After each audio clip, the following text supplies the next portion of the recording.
torchlight trembles across cold marble, and a young woman walks forward barefoot alone. Each step pulls her further from innocence, deeper into a contract she never signed. The year is 89 AD. The empire is Domitian's Rome. And tonight, Flavia Aia will learn what marriage truly costs. 7 shadows line the walls behind her. They do not speak, they do not comfort, they simply watch. This is tradition, they told her. Every bride before you has walked this path, but no one explained what waited at the end of it. No one dared. The public ceremony earlier that day had been bright, loud, celebratory, saffron veils, walnuts tossed like blessings, songs sung in the streets, but that was theater. What happens now in this sealed chamber behind closed doors with witnesses standing in silence, this is where Rome's marriage begins. Not in joy, in verification. Flavia is 18 years old. She has met her husband 3 times. His name is Marcus Petronius Rufus. He is 43, a grain merchant, a stranger.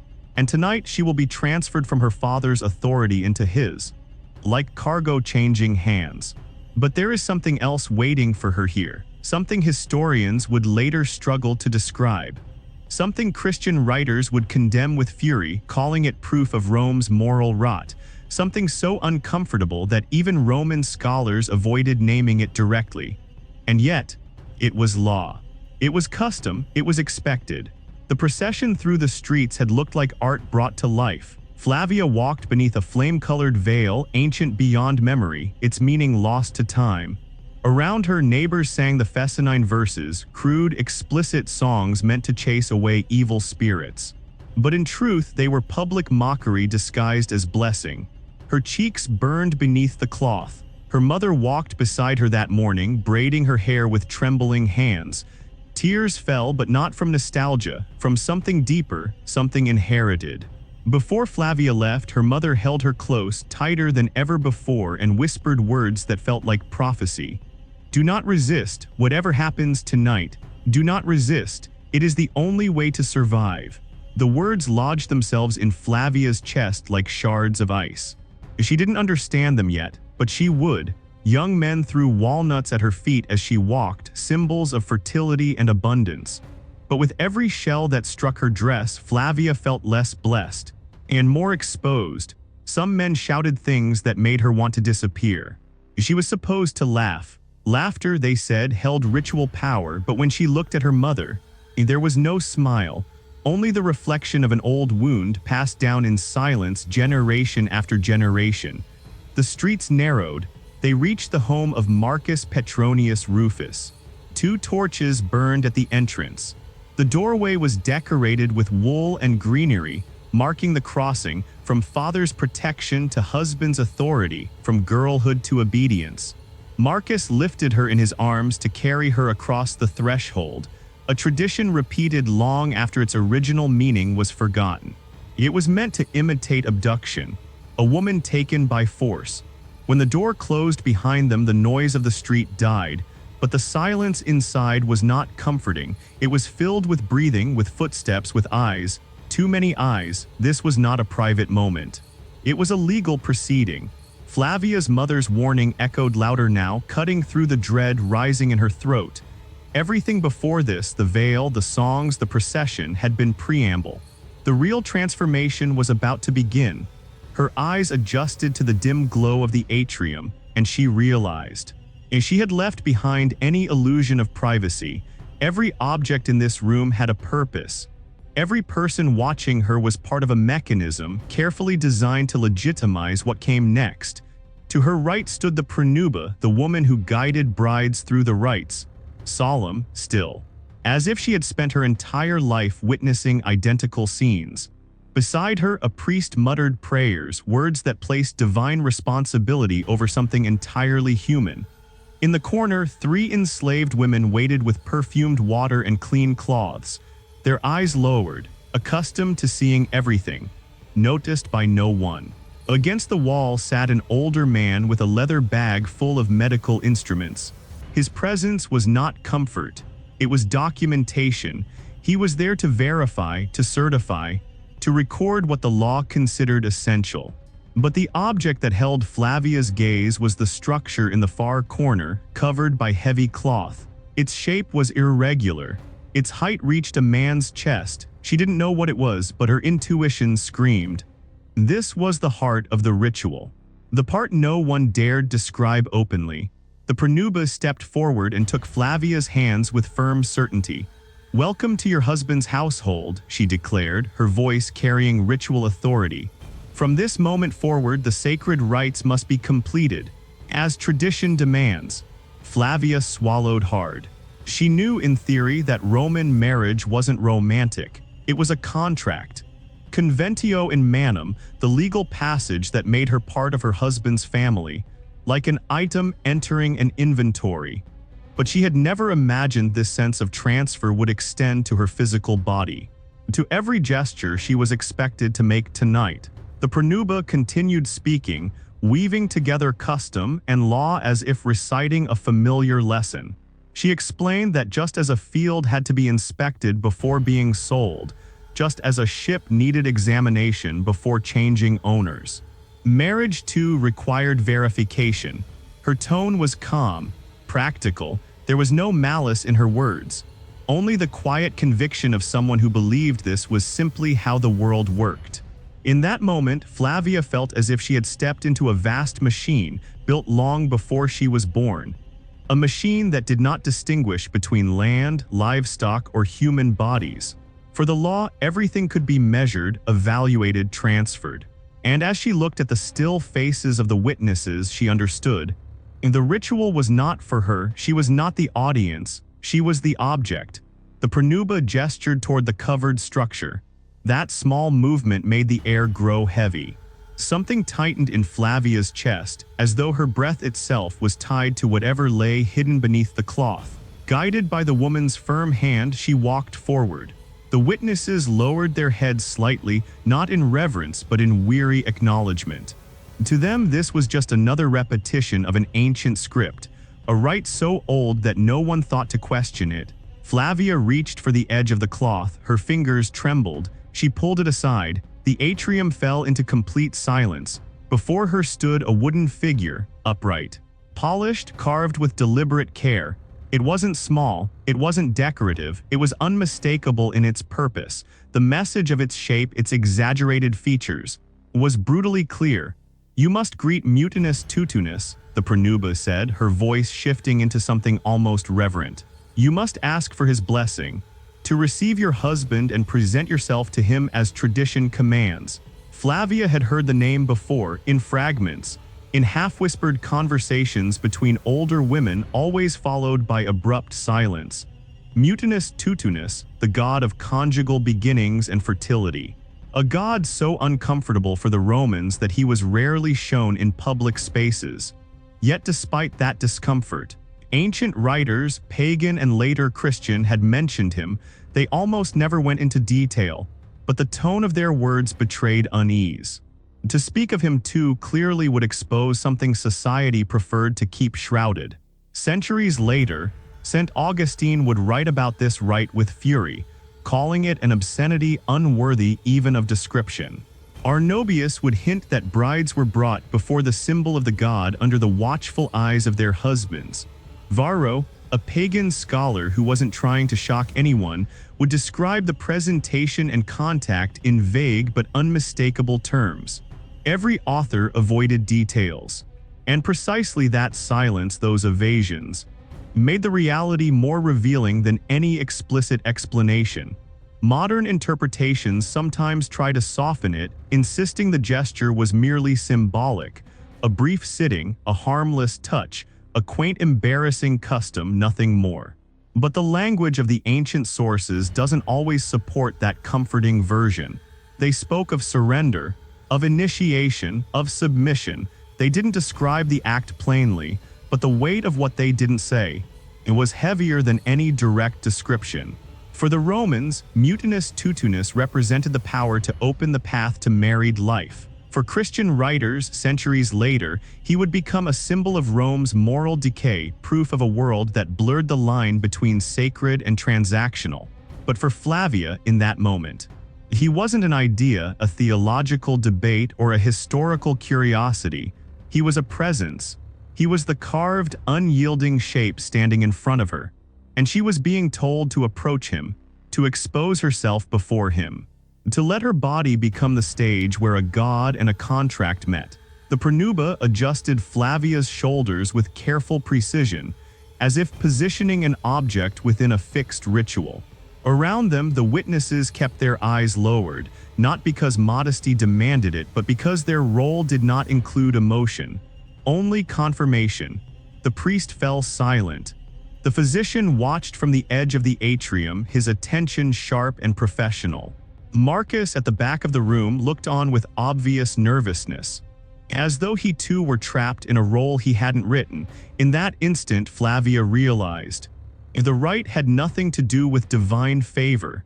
It was a mechanism, a gate built by tradition, a way of teaching her from the very beginning that her will mattered less than the steps of the ritual, less than the law, less than the expectations of those watching. Standing before Mutinus Tutunus, she understood.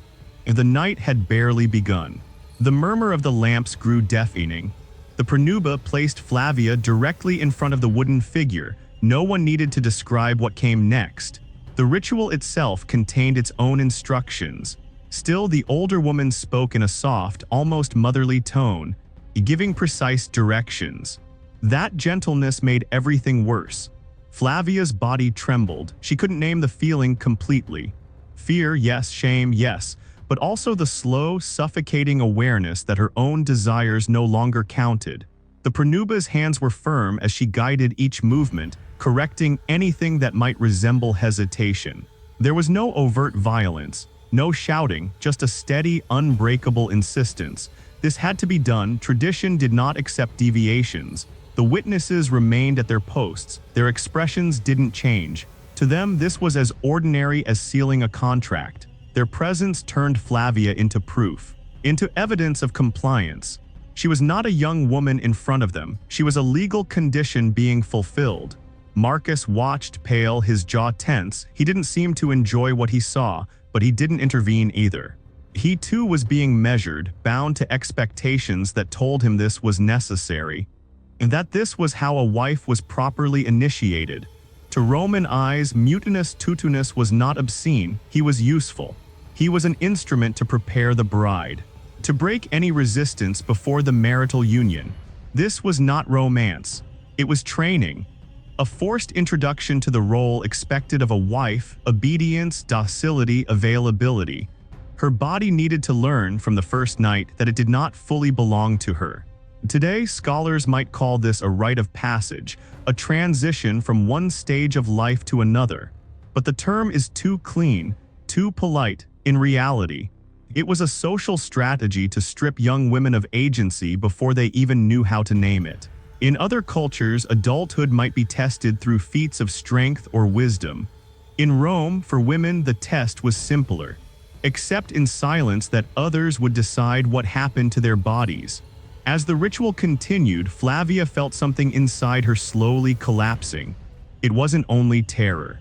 It was the dawning horror of realizing this wasn't an exception. Her mother had gone through this, her aunts had, countless women before her had walked the same path, and had left no trace of their voices behind. Tradition had accomplished what few systems ever manage, turning obedience into destiny. When the Pronuba finally murmured the last instruction, half blessing, half technical guideline, the enslaved women stepped forward with bowls of perfumed water. They washed Flavia carefully, not tenderly, as though their task was to erase the physical contact with the god without touching the invisible mark he had left. It was officially an act of purification. In reality, it was a reminder. What came next would not be kinder, only different. As the scented water ran over her skin, Flavia understood what had happened to her in a new way. This hadn't been just a religious act, it was psychological conditioning. Exposure, shame, the gradual loss of control. All woven together into a single sequence, designed not by individual cruelty but by the cold persistence of habit. It was violence disguised as how things have always been. And in Rome, How things have always been meant unquestionable. The atrium remained silent when it was over. No one congratulated her. No one spoke of blessings or joy. The rite had been completed. That alone mattered. But it was only the beginning. The perfumed water slid down Flavia's arms as if trying to wash away something that clung deeper than skin. But no fragrance could remove the feeling that had settled inside her. The enslaved women moved with quiet efficiency, their hands neither harsh nor gentle, simply accustomed to repeating the same motions for countless brides before her. They did not meet her eyes. They were part of the choreography: prepare, cleanse. Ready the bride for the next stage. When the last drop fell from her back, the physician stepped forward. Until now, he had remained in the shadows, watching with the calm detachment of someone performing a familiar task. For him, that was exactly what this was. In the Roman world, a bride's body was treated like a living document, something to be examined, compared, verified. The law demanded accuracy and certainty. And medicine, or what Romans understood as medicine, served as the tool to confirm what the contract required. The first examination had taken place before the wedding. Flavia remembered it well: the discomfort, the burning embarrassment, the numb hope that it would be over quickly. She hadn't realized. It was only the beginning. That first inspection had been recorded in writing as legal evidence. It wasn't care, it wasn't health, it was valuation. A guarantee that her body matched what had been promised in the marriage agreement. Now, after the encounter with Mutinus Tutunus, the physician approached for the second examination. This one was to compare her present condition with the earlier record, and to confirm that the transition had begun exactly as the rite dictated. Flavia instinctively took a step back, wanting to cover herself. But there was nowhere to go. The pronuba slid subtly beside her, not to comfort, but to ensure she understood. This part was as mandatory as everything before it. The witnesses watched with the same quiet patience, their faces as neutral as marble. They were not there to judge emotion. They were there to confirm legality. The physician's hands moved with practiced precision, not unkind but shockingly indifferent. He looked at Flavia not as a trembling young woman, but as a text he was required to read. His gaze was clinical, administrative, checking for consistency, ensuring the record matched the ritual, seeing nothing but evidence. For him, this was not an intrusion. It was a necessary step in the marriage contract. For Flavia, it was another reminder that her body no longer belonged entirely to her. A knot tightened deep inside her, as if her mind were scrambling to retreat, to find some inner corner untouched by these strangers. But even that small refuge felt like it was slipping away. Under the bright scrutiny of the ritual, modern scholars can describe these procedures with legal terminology, anthropological frameworks, tidy diagrams of custom and law. But none of those explanations capture what it meant. To stand there examined, catalogued, diminished. Flavia knew nothing of legal theory. She only knew what it felt like to be observed like a possession. When the physician finally stepped back and nodded to the pronuba, it was a signal, not approval, not blessing. Just confirmation that the process could continue. No applause, no words, just a cold acknowledgement that another requirement had been met, and with that, the night advanced. The chamber prepared for the consummation had been arranged long before Flavia arrived. She had imagined a private room, something intimate. Naive, perhaps, but natural for someone who had grown up hearing only the sanitized version of Roman weddings. Instead, she stepped into a space designed not for closeness, but for observation. The bed stood in clear view of the open doorway, lit by lamps placed deliberately so no shadow could hide what was meant to be seen. The room was not a refuge, it was a stage. The pronuba positioned herself at the entrance, straight-backed and still, the sentinel of ritual order. The witnesses stood just beyond the threshold, not inside, but close enough to see and hear everything they needed to verify. The enslaved women remained in the corridor, waiting to step in only when the act was over. By custom, the door had to remain open all night. It was the clearest declaration of all. Marriage did not begin in secrecy for the Romans. It began under the gaze of others. Marcus entered the room after a hesitant pause. His nerves were obvious, not the awkwardness of a groom uncertain how to approach his new wife, but the anxiety of someone who knew he too was being measured. His performance was not about passion or affection. It was about fulfilling a duty. In Rome, even masculinity was something to be proven. He avoided Flavia's eyes. Instead, he glanced toward the Pronuba, seeking silent approval. She raised her voice with ritual gravity. "The bride is prepared. The gods have blessed this union. Let the consummation proceed according to the laws of Rome and the customs of our ancestors. Let the witnesses confirm the fulfillment of the rite." The words fell over Flavia like the closing of a door. Her heart hammered wildly.